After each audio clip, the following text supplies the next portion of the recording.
നമ്മൾ fish grill ചെയ്യാൻ വേണ്ടിയിട്ട് ഒരു ഗ്രില്ല് വാങ്ങിയിട്ടുണ്ട്. ഇതാണ് സംഭവം.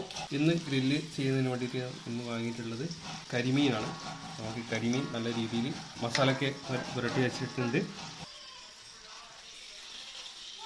ഗ്രില്ലിൽ വെളിച്ചെണ്ണ പുരട്ടിയതിന് ശേഷം നമുക്ക് ഈ മീൻ ഇതിൽ വെച്ച് കൊടുക്കാം. കാരണം വെച്ചാൽ നമുക്ക് വേകുന്ന സമയത്ത് ഗ്രില്ലിൽ ഒട്ടിപ്പിടിക്കാതിരിക്കാൻ വേണ്ടിയിട്ട് വെളിച്ചെണ്ണ നമുക്ക് പുരട്ടി കൊടുക്കുന്നത്.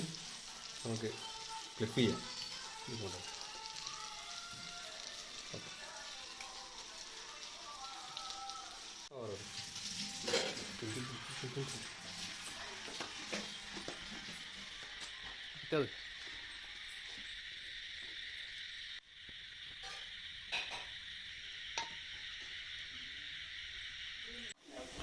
അപ്പോൾ നമ്മുടെ കരിമീൻ ഗ്രില്ലാക്കിയത് റെഡി ആയിട്ടുണ്ട്.